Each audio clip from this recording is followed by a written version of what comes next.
So, welcome back. Thanks for coming after the lunch. I'm happy to see that. I myself almost got tired from eating now, so that's why I'm 2 minutes late. Sorry for that. So what I showed you in the first part of the lecture was essentially a little bit on the background, mainly classical point of view between any kind of mechanical resonator and a light field in an optical cavity. And then we looked at this interaction Hamiltonian and saw that despite of the fact that none of the optomechanical systems that exist at this time would allow for this single photon interaction between the mechanics and the light, which would be very nice. Despite of this, we have this linearized Hamiltonian where we can enhance the interaction between the light field and the mechanics by alpha, by the amplitude of the light field in the cavity. And on paper, this would mean that we can get arbitrarily large powers, like enhancements. Of course, there's fundamental limitations to that, not only our power limits, but then all of these devices usually would absorb light, for example, and then they heat up, and the whole dynamics changes, or it breaks. So this is an issue, and this is why it's still important to tailor experimentally the systems very well. Now, there's yet one more step to come on how we can get different sets of quantum mechanical interactions that we can then use to, for example, prepare quantum states or so, that I want to do. And this is, make as an example explicit the case of the nanoparticle in the cavity. Now, the nanoparticle in the cavity would be somewhere, and it's positioned inside a standing wave inside this cavity. Now, I showed you in the very beginning that there's a potential energy attached to this particle in an optical light field, and in this case here, it's not a Gaussian light field, Gaussian distribution, but we have this standing wave. So what we can say is that in the standing wave, we have minus alpha over 4 times E. There's still a radial intensity distribution that we don't care about right now. And then axially, we have this cosine square kx. Right? And now we could say that the photon number in the cavity is proportional to this intensity here, and then we could essentially rewrite this as, and of course this is chosen just such that it's convenient later on, 8 minus h bar u naught times the photon number in the cavity times cosine square kx. Thanks. I will actually need it very soon again. Now without one could actually make this very clear why U naught looks like it looks, but just to tell you where U naught is given by the cavity light frequency alpha over 2 epsilon naught V cavity, where V cavity is the cavity mode volume. This is always a crucial quantity, also in atom cavity QED. And for a Fabry-Perot cavity, the cavity mode volume would typically be just pi waist square L over 4. So if I have this cavity and then I have this Gaussian beam, then then the waste is this one, half. And this is how I calculate this. Now the polarizability itself is given by the particle volume, so we get 3 over 2 omega c v over times, yeah, and n minus 1 over plus 2. Okay, so this is an easy way to see that when the particle is at a given position inside the cavity, depending on its position in the standing wave, it would shift the energy of the intracavity mode, and a crucial number in this shift is given by this u naught,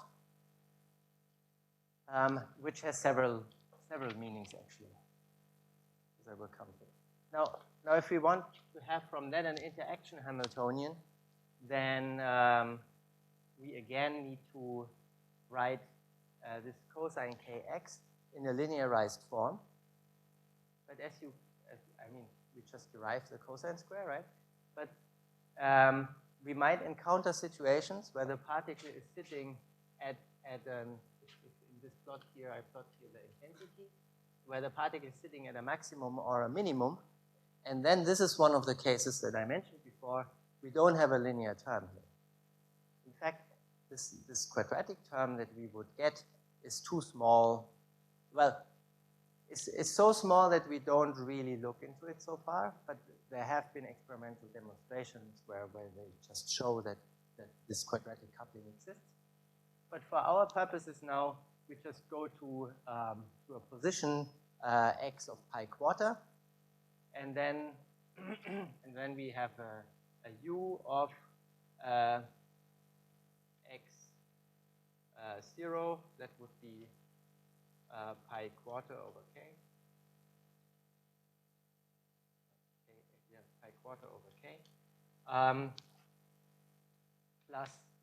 Plus some term that can be fluctuating, which will be later, as we did before, just our position operator. And that would be then some offset minus h. I just do it like this for simplicity. That's some offset that depends on x naught, and then we get this interaction which goes like 2k u naught n, and then x.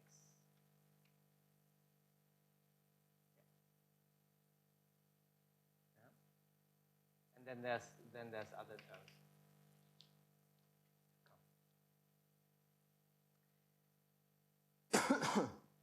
Let's see if I wrote that correctly. Yeah. So from that we can again argue that our interaction Hamiltonian would now be given by just this shift of energy. No expansion of the omega c. Now we get the shift directly from this change of potential energy. So the interaction Hamiltonian, or the optomechanical one, would look like and there's a square root of 2k u naught a dagger a, and then p plus p dagger. So I did exactly the same thing as before, right? I took, and there's a x0 point fluctuation. Right? I said x0 point fluctuations times 1 over square root of 2 times p plus p dagger is corresponding to the x operator, which is here. And then there's this offset in potential energy, which is just an offset in potential energy, so it doesn't change the interaction. And now from this I get a new G naught, which is here, and that's the G naught for my particles, equals square root of 2k u naught x 0.6.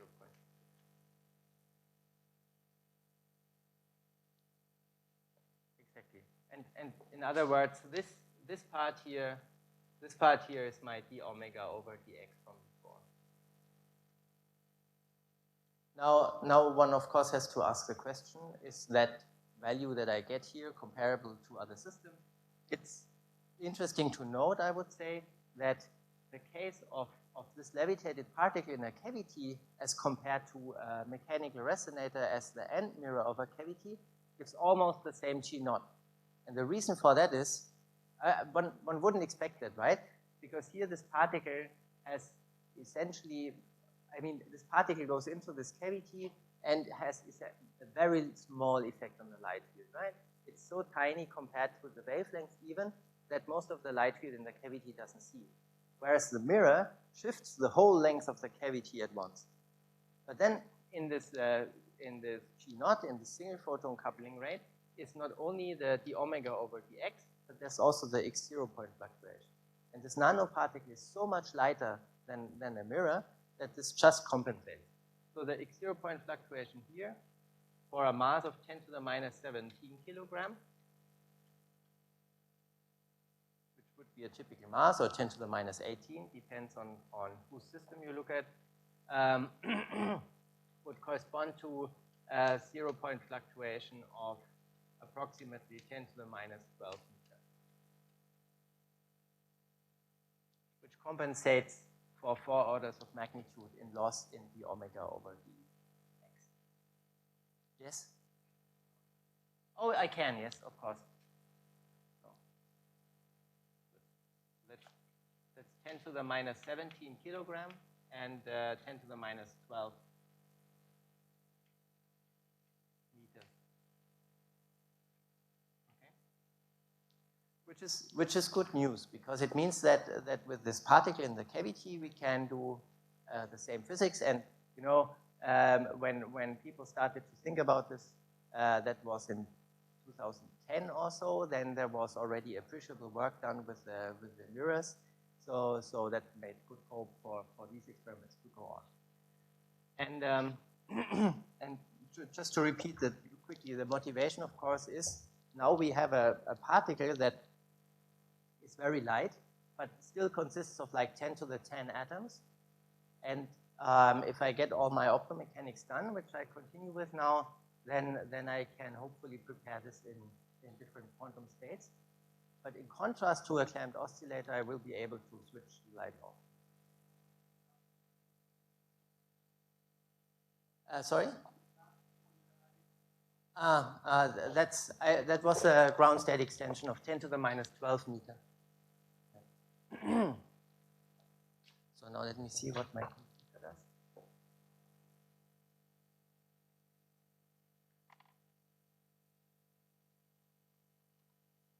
Now this effect that I talked about here, that we need to position our particle very well.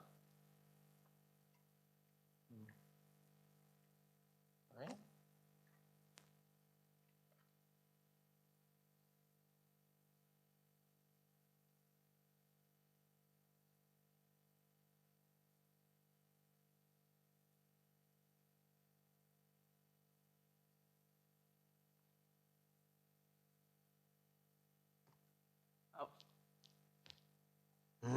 Sorry.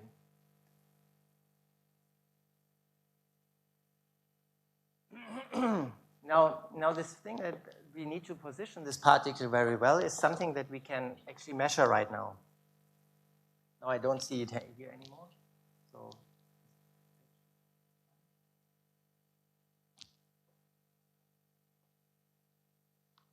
okay.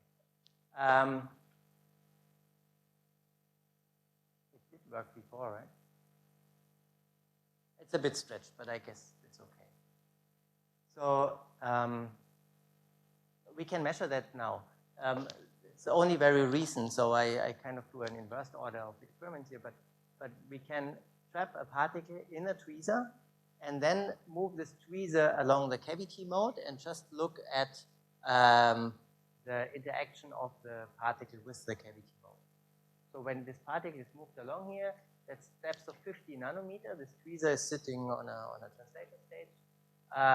Then we can actually, by looking at how well we see the effect of the particle on the light field, we can determine how well they are coupled. So this here is the mechanical spectrum of the particle when it's linearly coupled to the mode. I didn't tell you yet how that readout actually takes place, but just trust me. So when the particle moves, we see in the face of this reflected light this picture. And when the particle goes to a place where it's not coupled, like I drew here, then this peak would disappear, and the only thing we see is actually the quadratic coupling, which gives rise to the peak at double the frequency. Now if we move the particle along, then we see here that the coupling changes. And when we look at the number of steps here, then it turns out that between two maxima here, this is just 50 nanometer steps, 1, 2, 3, 4, 5, roughly 250 nanometer. Right? We use a wavelength of 1064. The standing wave has a wave of has therefore a length of the pattern of 532 nanometer, and here is no coupling, and here is no coupling, which means that we have half of this as a distance. So in the end, we get the roughly 250 nanometers. So this is nice. We can see the effect, and the more important thing is, of course, that this means we can also place the particle at the point where the coupling is best. I can do it like this. Okay, just to show you a little bit on the background. So the question is why people didn't do that like this in the very first place. The reason is that when I have a cavity here that is a centimeter long, and I come with a microscope objective, and I want to couple all the light, and I want to use a tweezer, so I actually want to have as much light as possible focused onto that point. Then I get into problems with the mirrors here, which are clipping the light beam. So this is why one needs to get mirrors that are cut. So you have like little strips, and this cutting of the mirrors is not so easy because you have high finesse mirrors. So the reflectivity of such a mirror would be on the order of 1 minus 10 to the 5-ish or so. So you don't want to destroy them. And so we had someone do that for us in Mainz, the group of Martin Weitz, and this is how they are mounted by. So these are our flat mirrors, and our microscope objective can go on top, and this is why we did this experiment. As you will see, how we did this. As you will see, in the old days, we didn't use an extra tweezer, and so this is just a few pictures of how one can now move the particle around, right?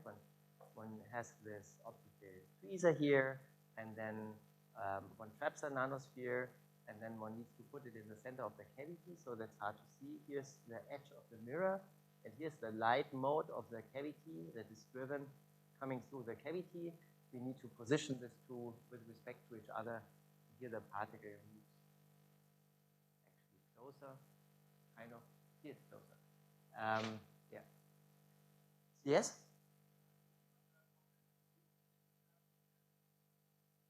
So in principle, we're driving it with a 0-0 mode, but it's elliptical, and that's because of the camera is still. No, the mirrors are still much bigger than the cavity mode itself.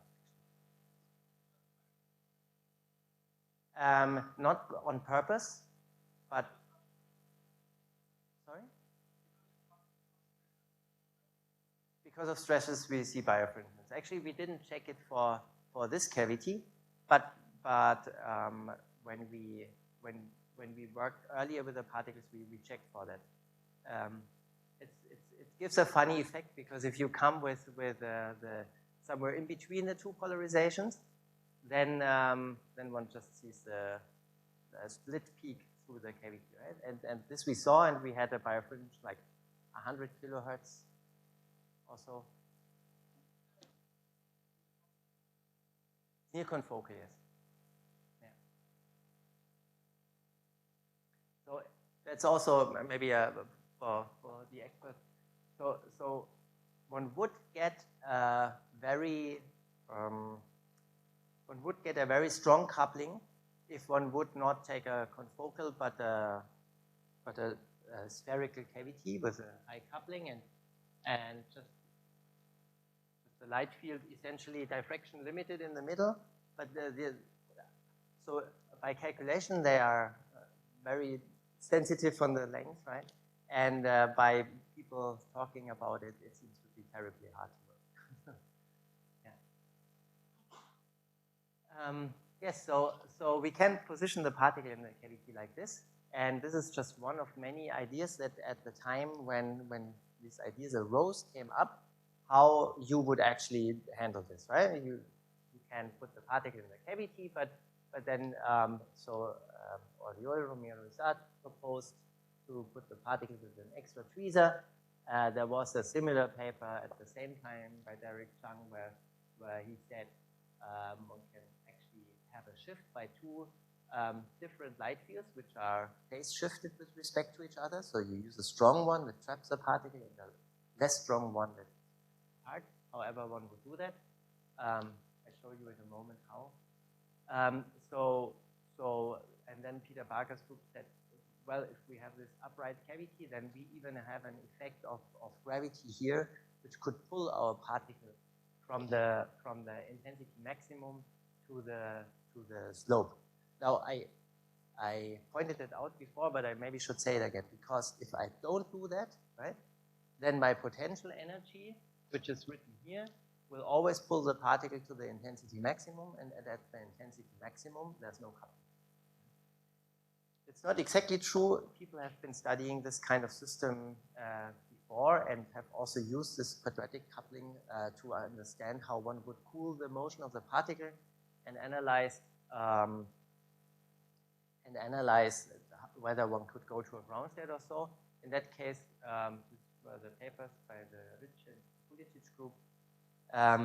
In that case, they thought rather of molecules, like molecules, because there was this idea, okay, I have my atoms and I can do all this nice cavity QED with them, and now I know that I can take a far detuned laser in order to treat them like a dielectric particle, and then the physics applies completely to other dielectric particles, which includes molecules, but also includes, of course, nanoparticles.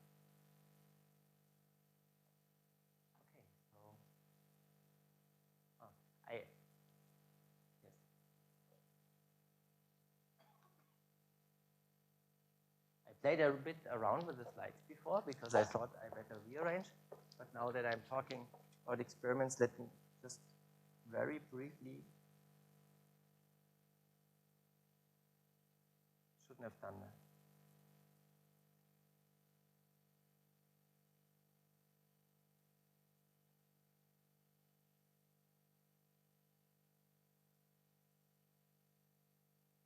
Sorry.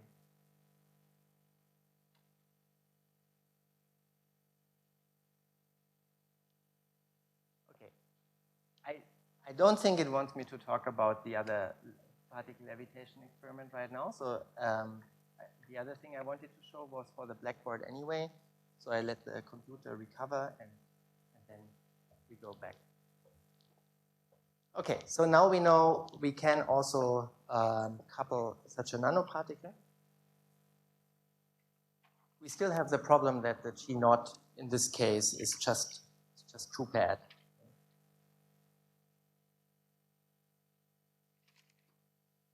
So let's go back to the old Hamiltonian that we had before. So we had the interaction Hamiltonian as H bar G naught A plus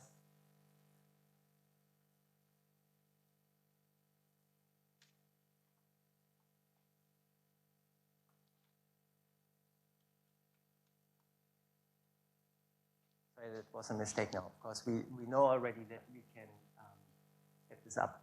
But the other thing we can now do becomes visible when we go into a rotating frame. And so I won't do that all along. Just to give you, if you want to do it yourself, just to give you how we. I'm sorry, I'm missing notes here, which means that I have to see if I can do it without. So we go into another rotating frame, and this new rotating frame is given by a unitary, which is e to the minus I omega omega m e dagger b plus delta a dagger a.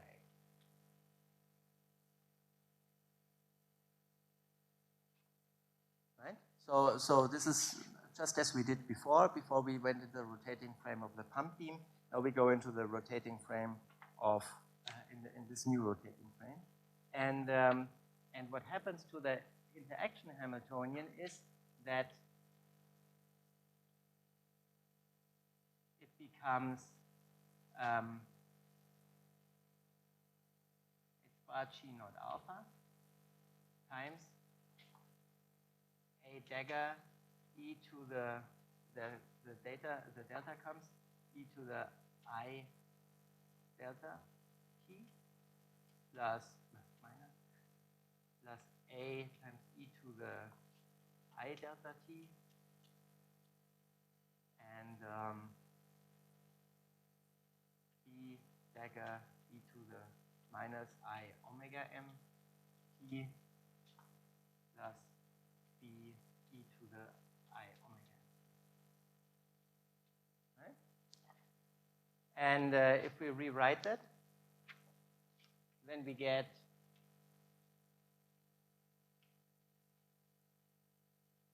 some term.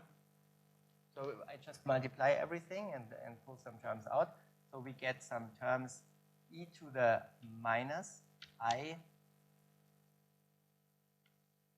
I just do it in two steps, sorry. So that would be now a dagger b dagger e to the minus I, and then there's delta plus omega m, delta plus omega m t. And I do the last terms now, plus ab e to the I omega mt times, sorry, e to the I delta plus omega m t. And, sorry, that's one part, plus a dagger b times e to the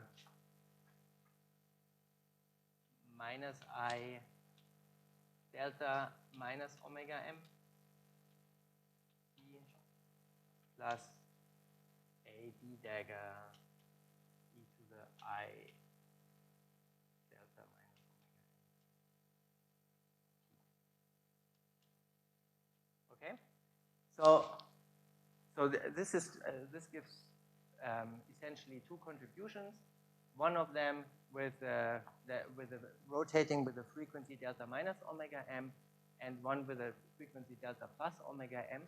And now I can choose two special cases, right? I could choose delta equals omega m, and then I get that this phase gets 0, while this phase is fast rotating, and in a rotating wave approximation, I get rid of these terms and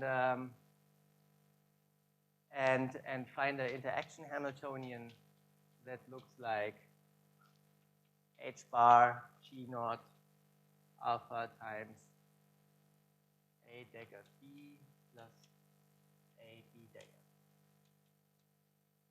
And this would be a beam splitter interaction. So I can transfer photons to phonons and vice versa. And if I choose delta equals minus omega m, then I get an interaction Hamiltonian that looks like H bar G naught alpha times A dagger B dagger plus A. And this is a two-mode squeezer.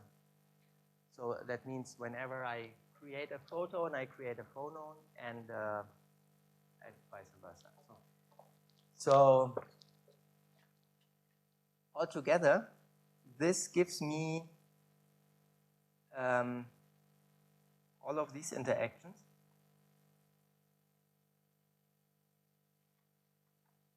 Works again.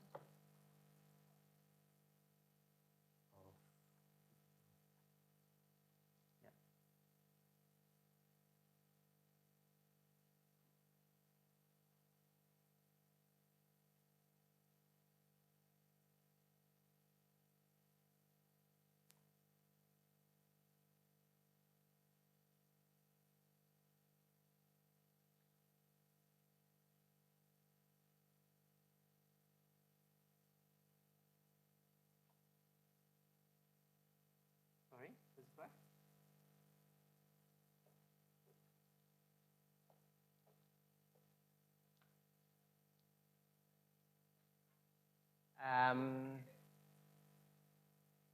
Then I made a mistake in the sign somewhere. Oh, that's an unfortunate arrangement right now.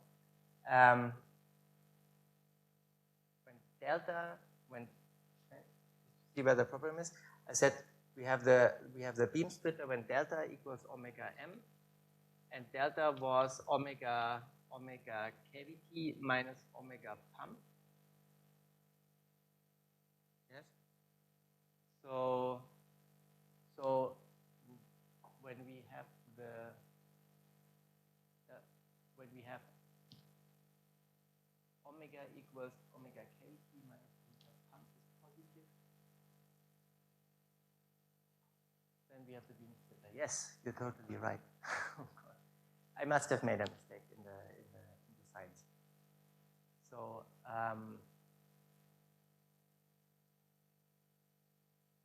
I think the idea is clear. I won't go back to the technique.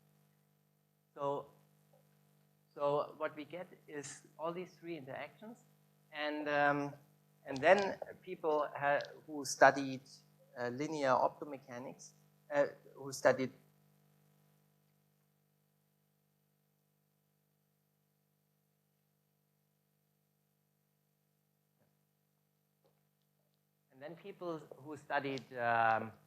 in these kind of Hamiltonians in completely different contexts before said that, well, I can do essentially all linear transformations if I have only these Hamiltonians available. Now, so the point is, and this is why it's written here so explicitly, the point is that I have a full toolbox of doing linear quantum optics. That means if I start off with my harmonic oscillator and I take a coherent state in the beginning, all my states will always be Gaussian states. So I can maybe, with this interaction, for example, make some EPR type of entanglement between my mechanical resonators, but I will not be able to prepare, I don't know, a cat state. Yeah? But then at the same time, we can use the photonic quantum states to control the mechanical quantum states. So if I come with a cat state on my light field, which is something people have done, then I can use this beam splitter interaction and swap it onto my mechanics. So this can be a very powerful tool because it allows us to take this low mass, well isolated light fields, actually no mass, well isolated light fields, and whatever I can do with this optical things, I can in principle write onto my mechanics. And in principle means that I of course have treated everything like a closed system that is somehow driven with this one driving term here so far. But of course this is an open system, and we would have dissipation as discussed in the beginning for the classical case, where we have damping of the mechanical motion and where we have escape from the cavity. So what I would like to talk about briefly now is the kind of figures of merit that one looks at in this kind of system so far. Again, people who are familiar with atom quantum optics probably know this all roughly. So one of the numbers is, and this is what is referred to here as a strong cooperativity, as a requirement, is that this cooperativity equals chi square over kappa gamma much larger than 1. Now, kappa is the cavity decay rate of photons, and gamma would be the exchange rate of phonons with the environment. Now, this is not exactly the small gamma that we had, because the small gamma was relating to energy decay. So I can write the big gamma here for the thermal case, and for a temperature much smaller than the environmental temperature. So I'm saying that my mechanical resonator somehow that is much colder than its environment. And the next thing I will do after that is show you how that would go. Probably you can guess it already. But for now, let's just assume that my temperature of my mechanical oscillator is really small, because this is a useful case. And then I can see that this gamma thermal is actually n bar gamma, where n bar is the occupation the resonator would have if it had thermalized with the environment.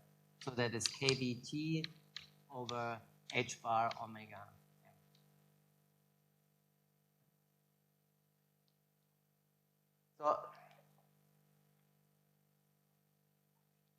So what I'm saying is that essentially that if I have this resonator which is terribly cold, and here's my environmental temperature, and I let it loose, then I get this equilibration process which happens on a time scale gamma, and the slope at the very beginning here of this rethermalization, I'm not exactly at 0 maybe, it doesn't matter.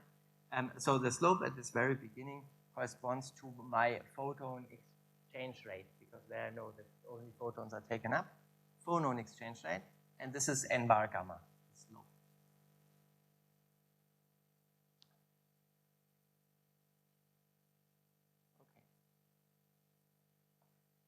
Okay. So I need to fulfill this requirement that my interaction squared is much larger than the product of the two loss mechanisms that I have. And one can show this completely if you go to open system description of this, and often this is done by going to a quantum Lorentz description and then using a input-output formalism. One can look that up in the respective papers, for example, the pooling papers that I cite, but I don't think it's the place to do that in more detail apart from. So this is why I just compare the timescales, and what you see here is this requirement. Whenever I meet this, sometimes here's a force still, I can do all these operations coherently. Now I can rewrite that and say that my chi square needs to be much larger than kBt over h bar q times kappa. Right? I just put this and this into here, and then I would see it. So what that tells me is that I want to have low temperature, obviously. I want to have a very good mechanical resonator. This is why I showed you the mechanical quality plot in the beginning. And And in principle, of course, I also want to have a small cavity decay rate, where one has to say that here one can go to the experimental limits quite easily, and then that's it. In the mechanical quality, there's much more room for play. And of course, this is also one reason why the levitated nanoparticles again are interesting, because I can hopefully make the Q so high that I get a cooperativity larger than 1, even if my temperature is room temperature. This is very different from most LAMP systems, because they are usually operated in a cryostat, because you need to keep the temperature small enough to get good cooperativity. Now this argument was mainly about energy exchange with the environment, but then I can also ask the question, how many coherent oscillations can my system have? So say I prepared some kind of quantum state. How long would that quantum state live? And so number of coherent oscillations.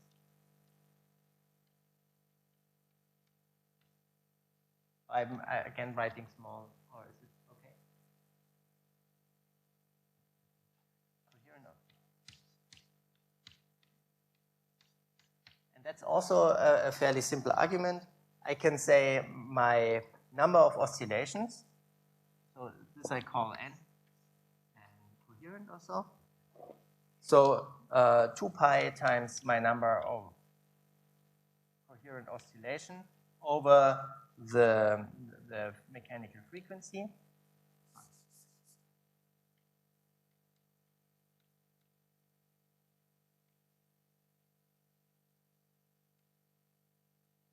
Would be the time that my system takes to decohere. And this time, if it's just a thermal process, this time would be just given by n bar gamma again. And that means I can calculate that NC equals KT over H bar Q minus 1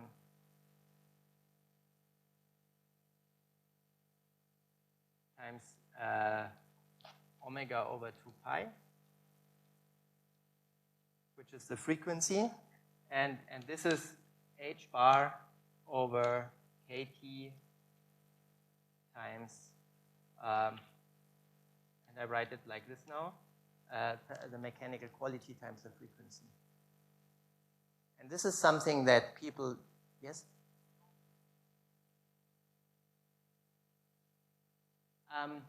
Good point.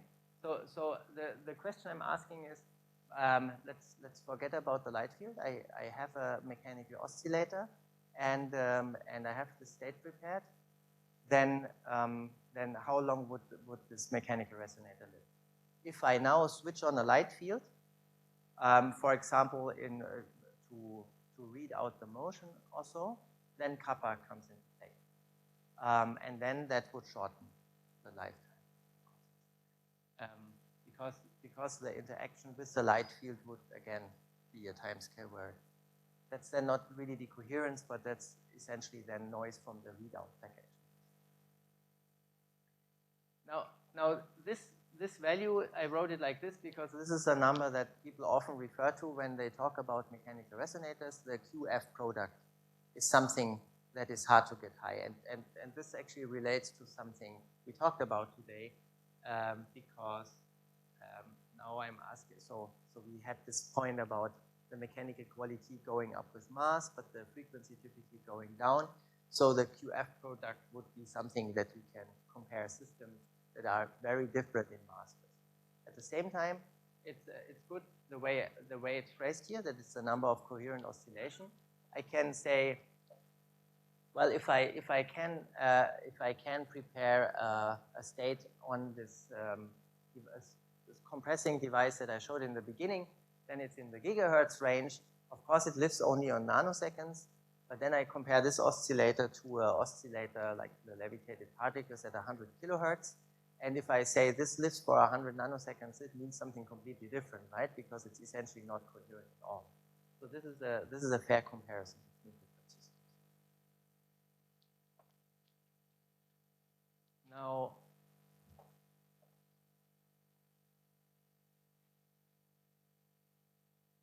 we go a bit closer to now, so to say.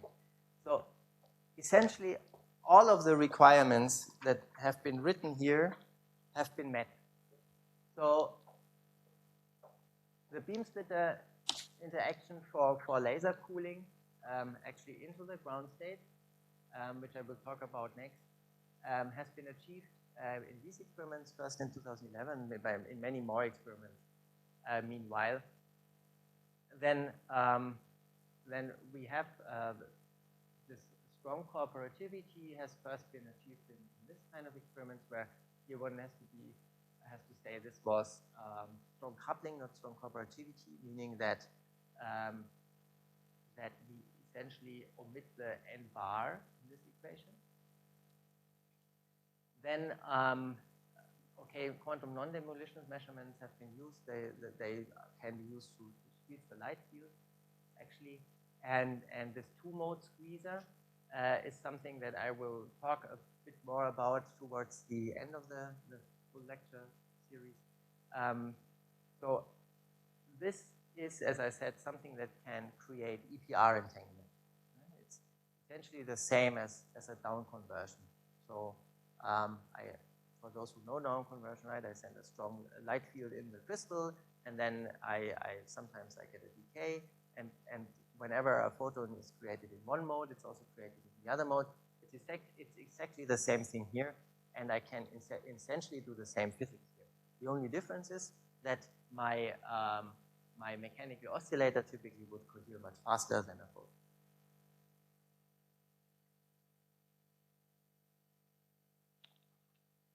So these two experiments are something that I will talk about then a bit.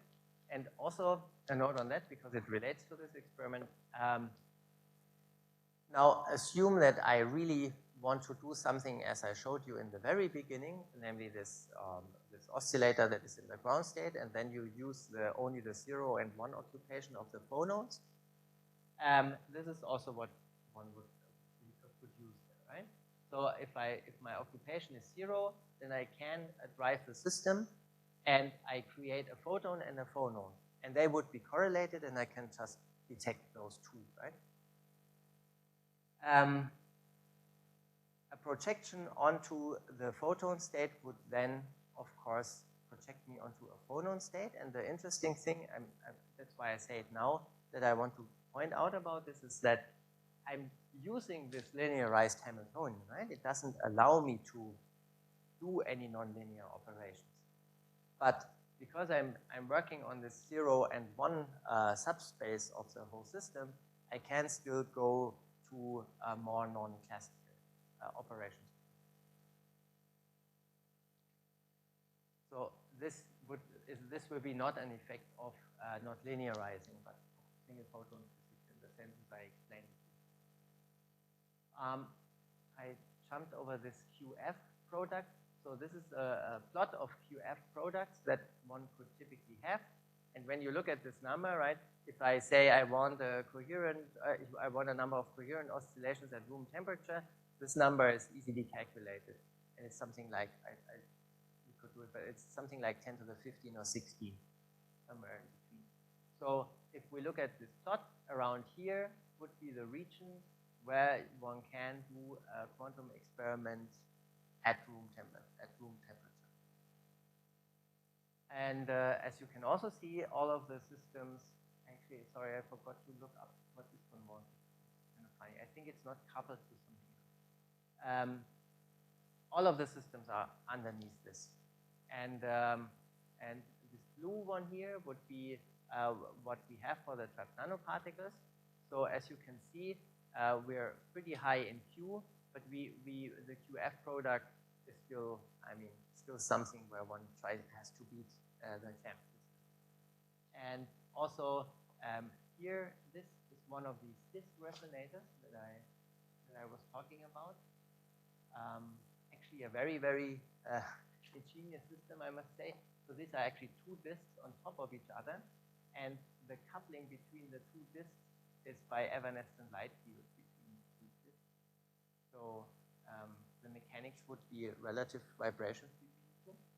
And then again these two newly designed membranes that have been put out this year, which are also in this range.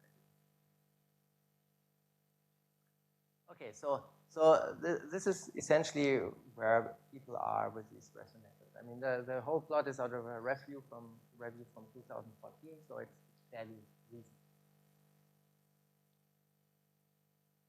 Now, I was talking about very cold oscillators and how that would relax from this state, but I haven't been talking about how we would actually get the resonator very cold. Now,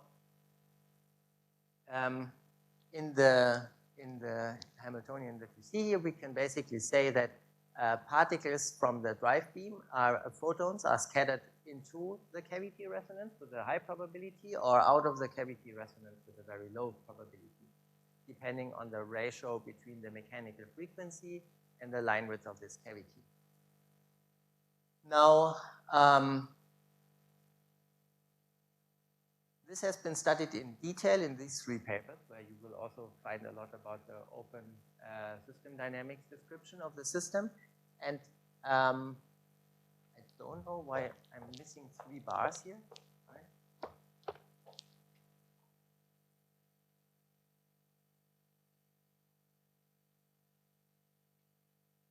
This is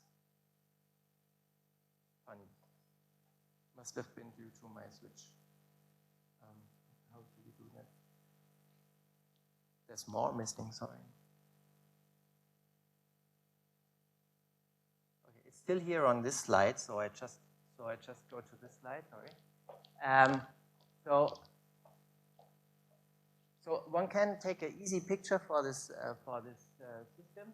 So we are sitting on a certain occupation number n, and now this would be for n photons in this ladder, and this would be for n plus 1 photons. And now my driving beam is driving a transition, which is just resonant to this new state, which is for 1 more photon, but 1 less photon. And 1 more photon in the cavity means that a photon is scattered from out of resonance into resonance. And then there's the cavity decay rate, and the photons just decay out of the cavity, leaving the state at the same number of photons, but 1 photon less. And this is more likely than this process, because this process is out of resonance. And this is completely analogous to resolved sideband cooling of ions, where you just don't have a whole ladder for the photons, but you would have only 2-level systems. Yes. So what is the cooling rate? The cooling rate is given by the scattering events into the cooling sideband minus those into the heating sideband, and these rates are always comparable to G square over kappa, right? Which resembles very much of this cooperativity. So the cooperativity, you could also say, if in this cooling case, is just the cooling rate over the heating rate from the environment. In other words, if I want to go into the ground state, then one condition I need to meet is also the cooperativity larger than 1, because my cooling rate from the cavity cooling needs to be larger than my heating rate from the environment. But there's a bit more to that. Even if I don't couple to my environment at all, I would not be able to cool into like infinitely. I would not be able to cool to 0. And so the effective mode occupation can be written like this. And And this is where one surprising term, so to say, is inside. This is this plus A dagger. And the whole thing, I will argue that in a moment a bit better, leads to a minimum of the occupation, which depends on the ratio of the line width of the cavity and the mechanical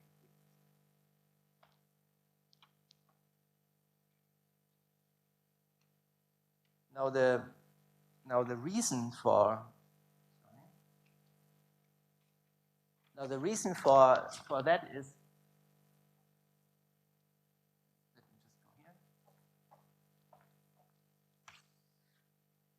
Now I will just quickly sketch the reason for that, because I think it's quite interesting and it also relates to a measurement I will show you in a moment. So when we look at the scattering rate into the lower energy sideband, then this is given by some function that determines the probability due to the cavity for this mode, and it's given by the power of the scattered light, or how much light is scattered, yes.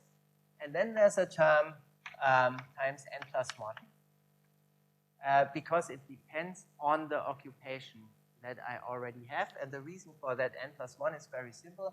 If I create another occupation on an n photon on an n times excited state, then I get this prefactor n plus 1, right? So this is just, you know that.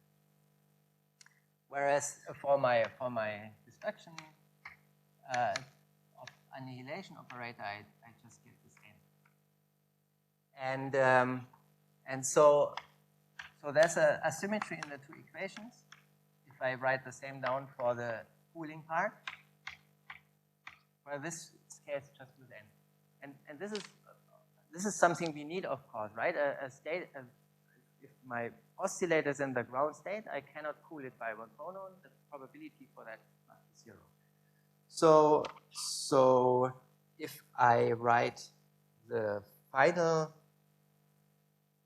occupation, then I can say then I can say that my A plus is equal to A minus, right? Assuming that there's no additional heating from anything. And that means that we just have this P goes away, and we have the F plus C times n plus 1 equals to the F minus C times n. And therefore, we get n equals F plus C over, it's not according to my notes anymore, but FC plus minus, yeah, FC minus minus FC plus, right? Okay, so that's, and now we can,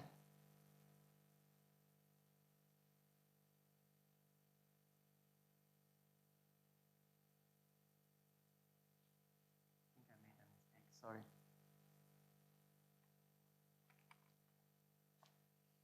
I'm sorry. Let me just go back to how I did it. I thought I'd make it faster. It was a bad mistake. Okay, so if I want to calculate my final occupation, I can say that I have heating rates, and the heating rates are n bar gamma, so again the same as before, plus my A plus, and that would be equal to A minus. And I can calculate my n, let's call that n final, as n bar gamma plus fc plus power over fc minus power minus 1. Okay. Now, if my n is very high, then I can essentially forget about this one. And if I do that, then this would be exactly the same thing as I wrote here. But now, if I say that I let my gamma go to 0, so I forget about the excitation from the environment, or my n bar goes to 0, then what I get as a final occupation equals the p goes away, and we have 1 over fc. I just go somewhere else.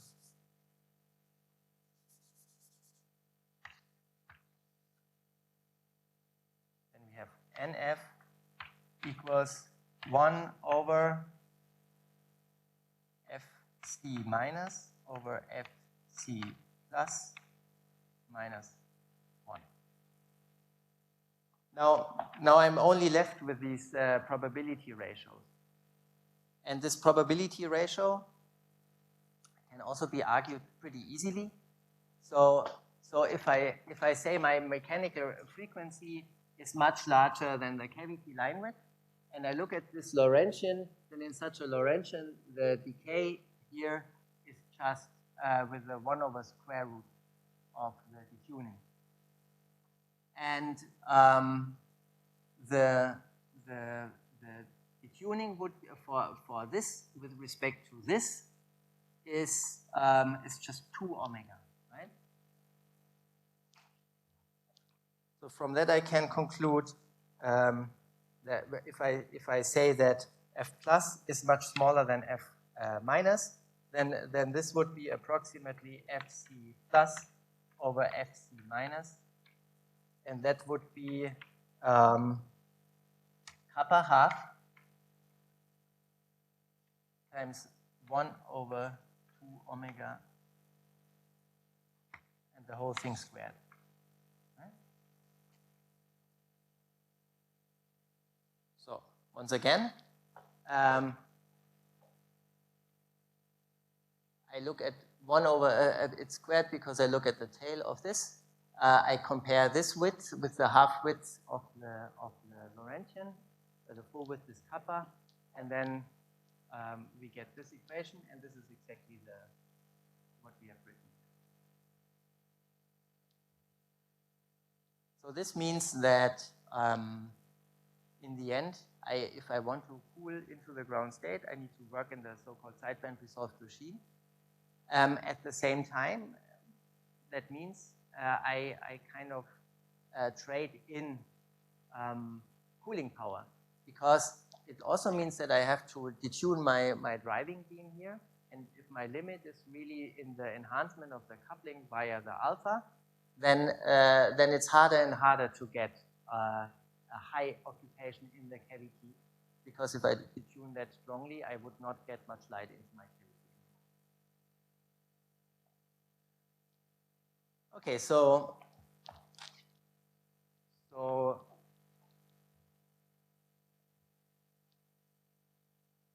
these were first experiments on this, and people tried to cool and have actually in many different systems achieved very low occupation numbers. But then there was several different reasons why people couldn't go in the ground state. One of the reasons often was laser phase noise, which is a deviation from our description here, right? It's a noisy environment, or absorption. Right? I mean, as I said in the beginning, we increase the coupling, but also we have a lot of light on our structure, and this is why absorption would be consistent. And this is one example of the many where one builds such a system. Now, the whole thing happened inside a cryostat at roughly 5 Kelvin, and that means you need to put a cavity of, in this case, roughly 1 centimeter inside the cryostat. And then one has actually 2 laser beams, because we want on the one side to cool the system, but then on the other side you want to show that the system is really cold, so you need to read it out. So one beam is used just read out the motion.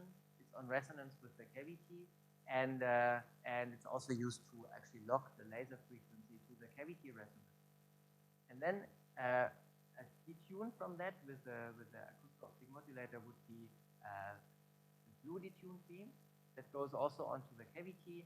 They have orthogonal polarizations, and then one does detection of the phase modulation on this light beam. So that's my pi's gone missing, so that's pi's. So the numbers are not so important. The thing is that this is, well, it's kind of a bit sideband resolved, but not really.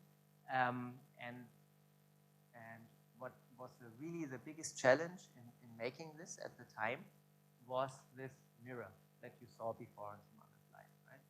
So the construction of this mirror is such that one has this dielectric mirror pad on top of this silicon nitride structure.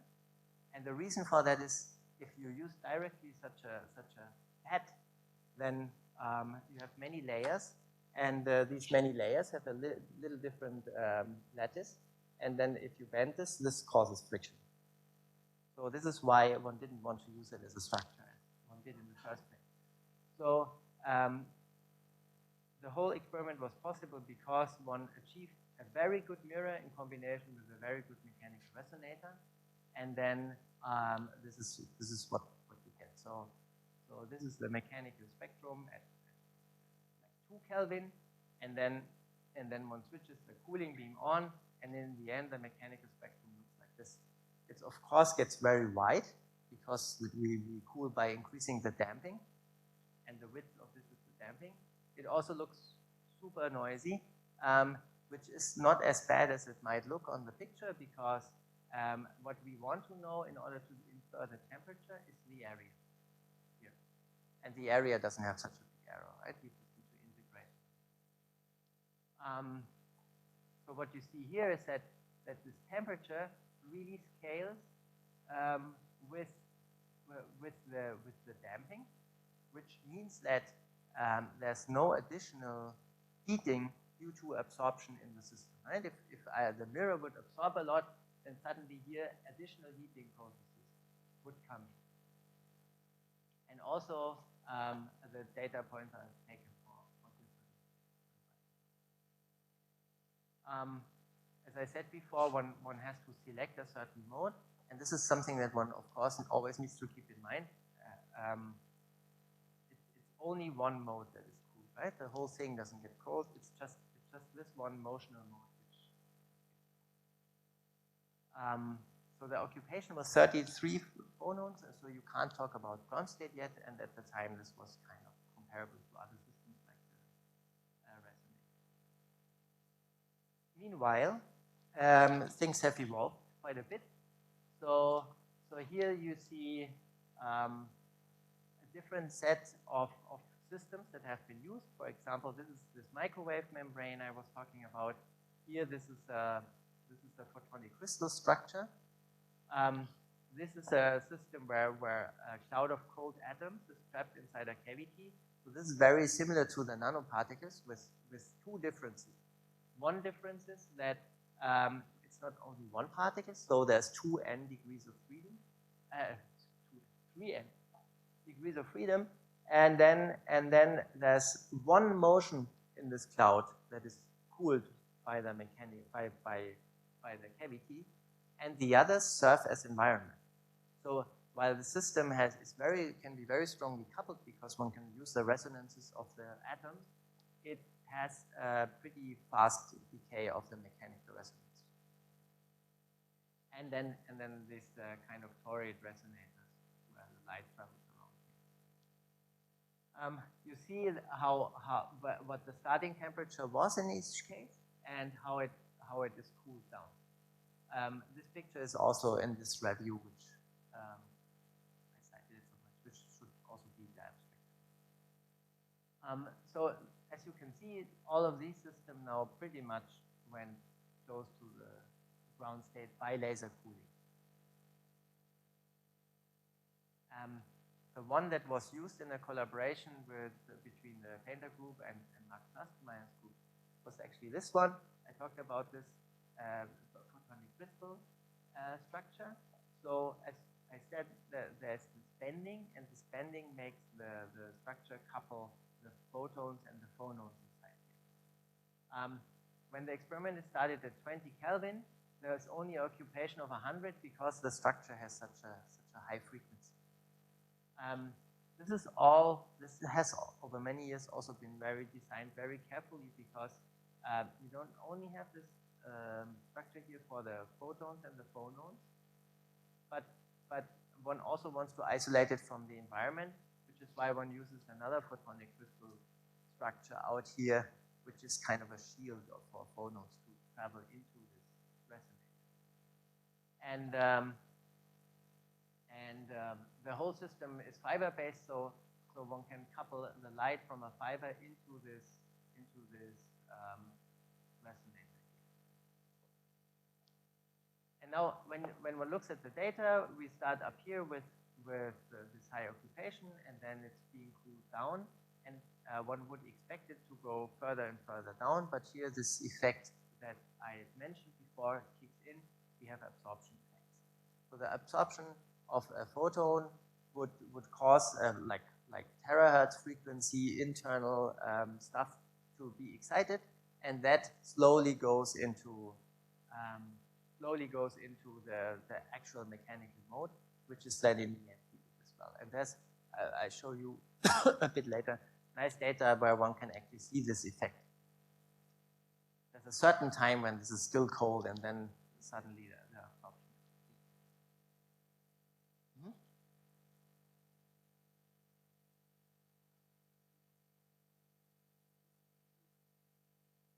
In which slide? Next slide.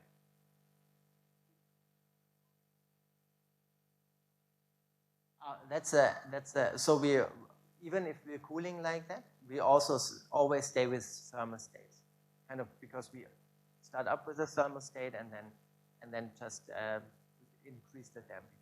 So the states are always thermal if there's no other noise, and then this would be the mean occupation of the state. So there's a large fraction of the so you would get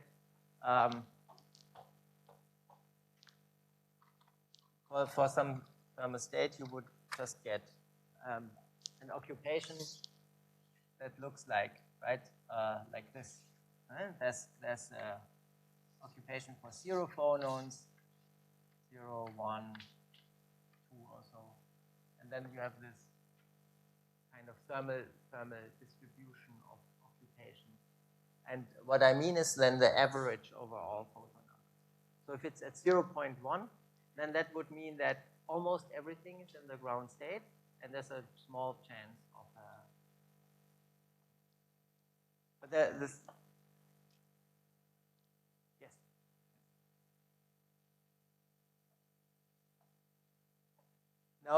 Now with these same kind of structures, one can go to another type of experiment where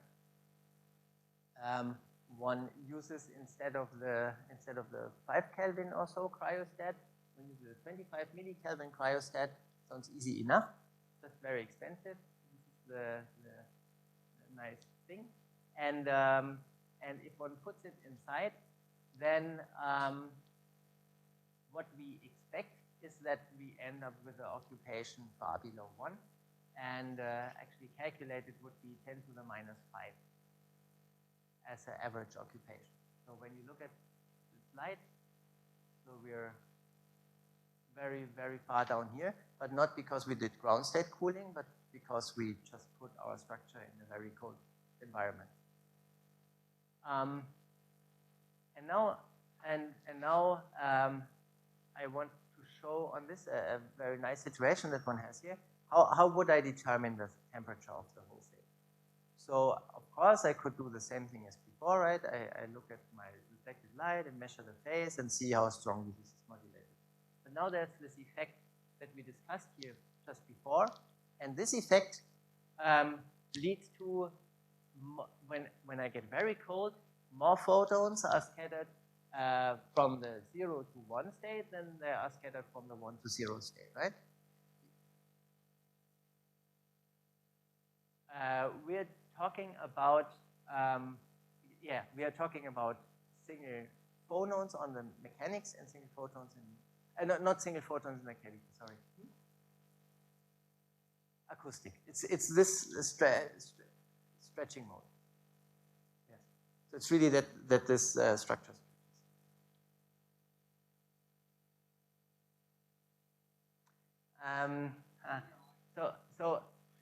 So the interaction we're looking at, in the beginning I always discussed radiation pressure, right? So in this case, it's actually not really radiation pressure, but it's exactly a coupling. Now I'm lacking the name of this.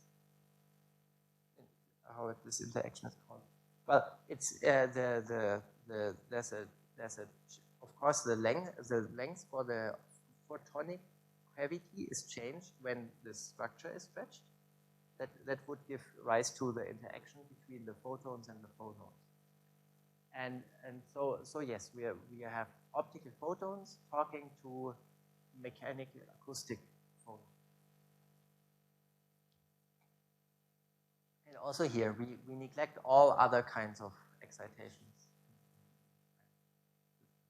Actually, there's many, so there's a terrible lot of other.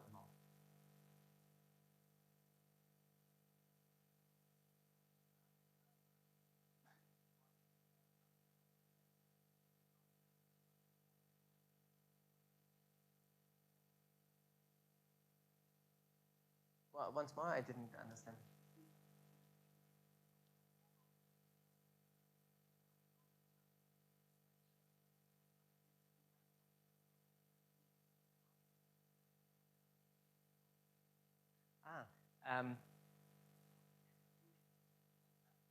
So I'm really talking only of one single mode. So if I take all the phononic possibilities in the system, right? There's a whole lot of them, and you're completely right. There might be localized some. Typically, they would have much higher frequencies than the one we talk about right now. It's simply because they are really on a shorter scale. So in this photonic crystal structure, what we would see is this bending here, and out of this decomposition in all these orthogonal acoustic modes, this would be one. And so in that sense, I cannot talk about a localization of this because it's really just like when I talk of the center of mass cantilever, it's nothing to do with the whatever like other bendings it does. So it's one of the lowest frequencies. And now, so we have this zero phonon occupation. We have some n photon occupations, and now it's much more likely to scatter from 0 to 1, or from 1 to 2 or so, than from 1 to 0, because from 0 to slower is not possible, simply, right? So that is suppressed. And this is a measurement of the whole thing, which you can find in this recent paper, where one sees that these are just photons scattered into the blue sideband, and these are photons scattered into the red sideband. On this x-axis, one doesn't see it, it's the time. So one would actually come with a pulse of light that is reading the whole thing out. And during that pulse of light, we have the scattering event. And one can then, from this, just as the ratio of the two, yeah, it's written here, just from the ratio of the red photons over the blue minus red photons, according to these equations, one can calculate that. In this measurement, it's 0.02. So much higher than what would be expected, but that's also a little bit expected because we do hit the system with our readout test. Yes, so the next thing that I wanted to talk about will be on detection of in general. I mean, all the time when I showed you data, we needed to detect the motion. I wanted to specify that a little more because that will also tell us about the standard quantum limit, which is a fundamental readout limit, which has also only recently been actually demonstrated really. But I don't think it's a good idea to start with that now.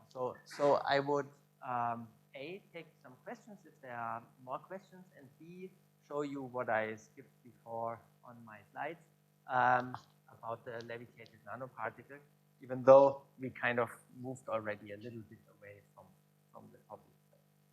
So are there more questions on that? Yes?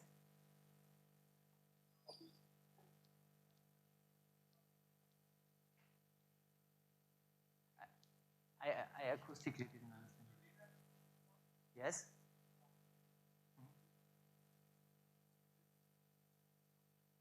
Yes. Actually, this is one thing that is very nice in the system, which one typically can't do so well. So it's not on the setup now. What happens here is for this measurement is really that there's a strong pump beam coming with, I don't know, 10,000 photons going into the system, and then it's reflected off. In this case, it's a reflection. It's reflected off, and then filters are used. So there's in-fiber filters that allow a separation of this 10,000 photon pulse from this single scattered photon, which is 3 gigahertz away, which allows this kind of measurement. This is also something very special in this system because most other optomechanical systems we don't have a chance to count photons.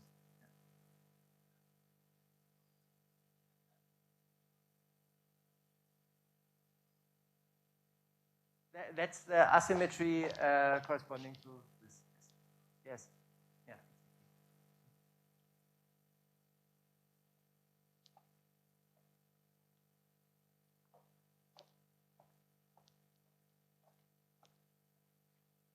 So yes.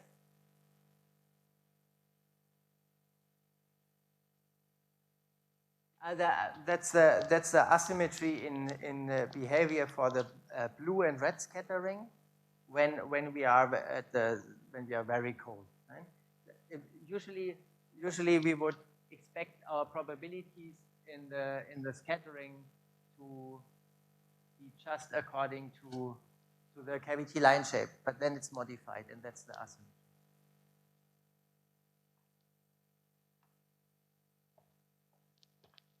Just continue asking. I will just switch to this, what didn't work before.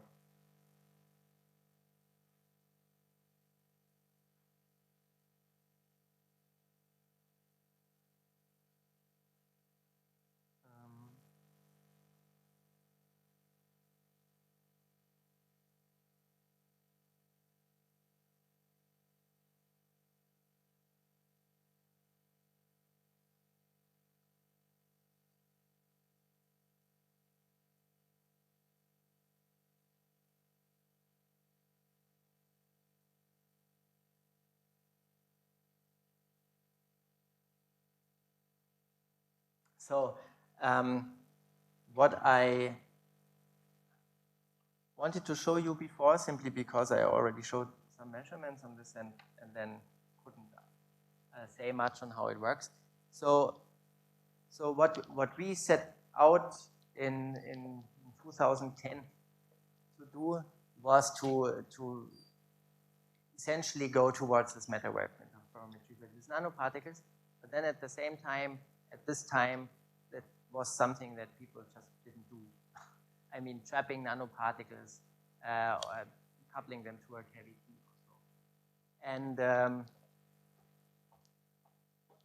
or so. So that essentially started very crudely with playing around and trying out different ways to get this done. And the first experiment then in our case came out in 2013, when, very sorry about this, but it just doesn't react to what I'm doing.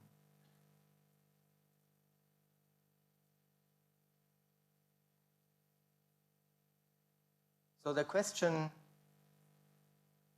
kind of is, how do you get a nanoparticle into the cavity in the first place?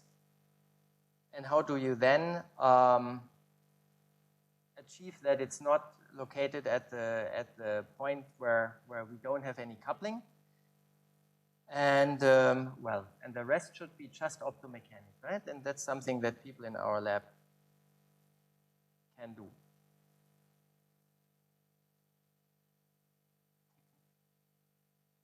Now,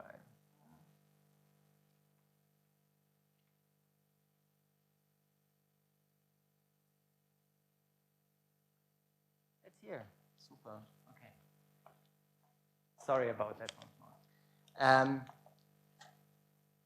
So what we did is we bought this we bought this little asthma spray here, which you can buy in the pharmacy, and it has an ultrasonic membrane, and that membrane would make little droplets, and if this liquid inside contains little nanoparticles, then we can have them flow in air. And the nanoparticles are actually to be seen up there, in that case 130 nanometers under electron microscope. So they look proper, they look around. And then this can essentially be sprayed into a vacuum chamber. And what you see here is nanoparticles trapped along a light field. And the picture is actually, meanwhile, we have a little bit nicer pictures. That's the one you saw before with the particle, but I still like this one. It's taken with a mobile phone camera through an infrared view, because we only see it with the infrared view. And then one would trap this little particle inside the cavity, and typically it's many, as you see here, and then one has to use it. And as I argued, we need to have the particle trapped not in the intensity max. Yes?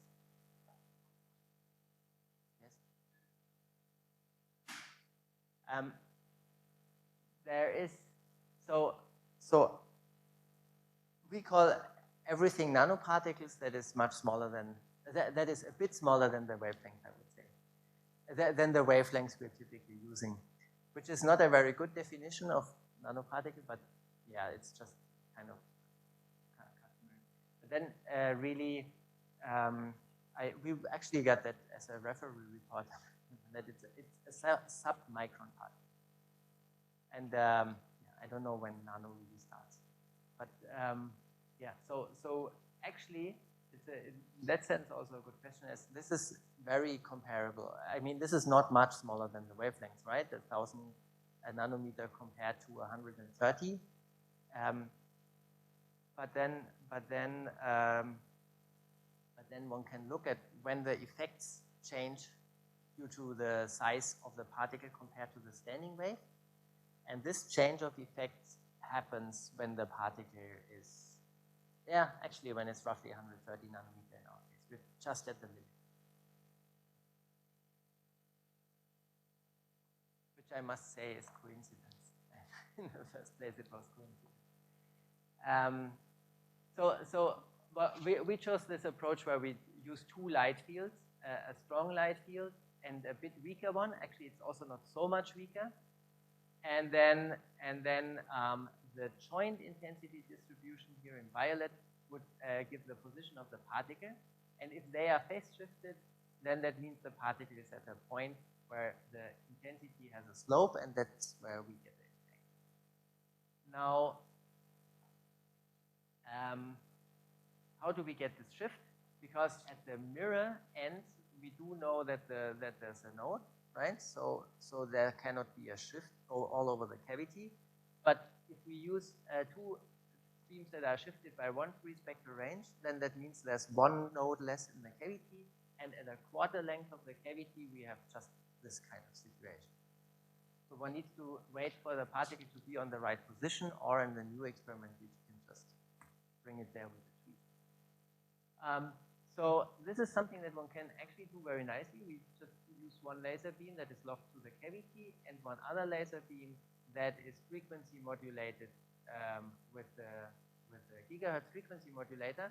So we can, the free spectral range is roughly 13 gigahertz, and we can simply directly modulate that and get a sideband of the optical light that can then be filtered to have only the sideband, and then we can drive the cavity with that. Yes, and then in the end, so that fits quite well. So in the end, all that we still need to do is detect the particles. So we separate out we actually separate out this red light that comes in here and do a heterodyne detection. So we mix two light beams that are separated by 13 gigahertz, and that allows us to look at the mechanical spectrum. And this is the plot I showed you before, where I said, well, it would be clever to show you the experiment. So that was the experimental setup. If we now choose the detuning here, and we change the detuning and look at this readout, then we can infer the mechanical frequency changing and the damping of particles.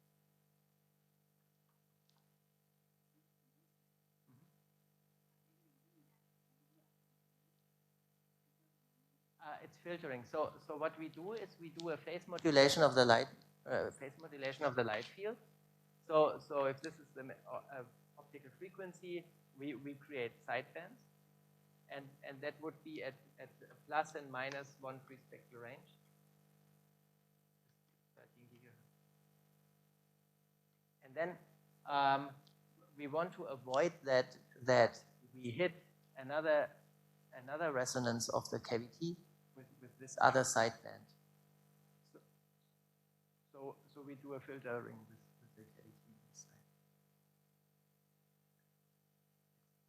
Actually, now we know that one doesn't even need a cavity for this. One can also buy fiber optics that just.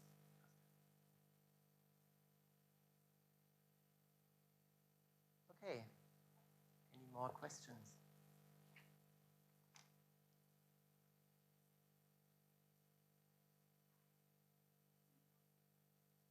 If not, then.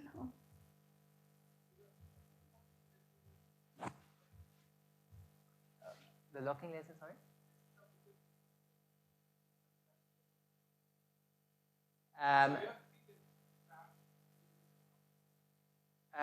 So we use the trapping laser as the locking laser.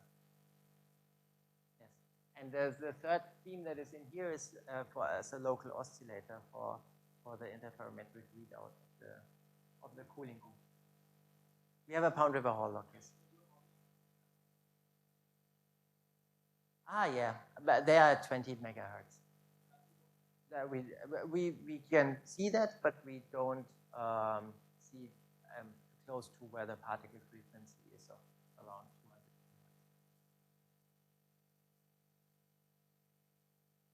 Yeah, but in fact, when we would go to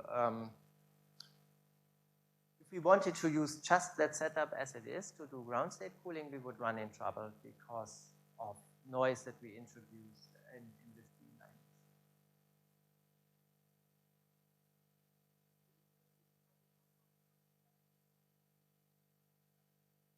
line.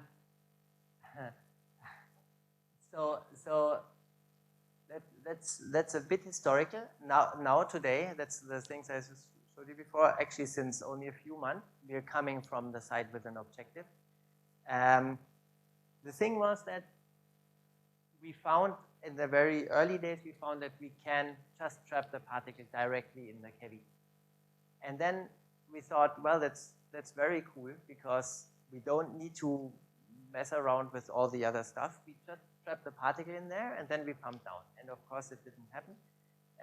because there is this problem that particles would typically be lost from the trap at a millibar in many of the setups if you don't take additional measures. So we try to find other ways to circumvent this, and now after actually a bit too long time, we decided that we go for the objective simply because people are super good right now with cavity cooling of particles simply in a trap without cavity. So the record there is right now like 20 phonones, I think. Yes. So we still stick to the cavity because what we want is this kind of coherent interaction with the light field.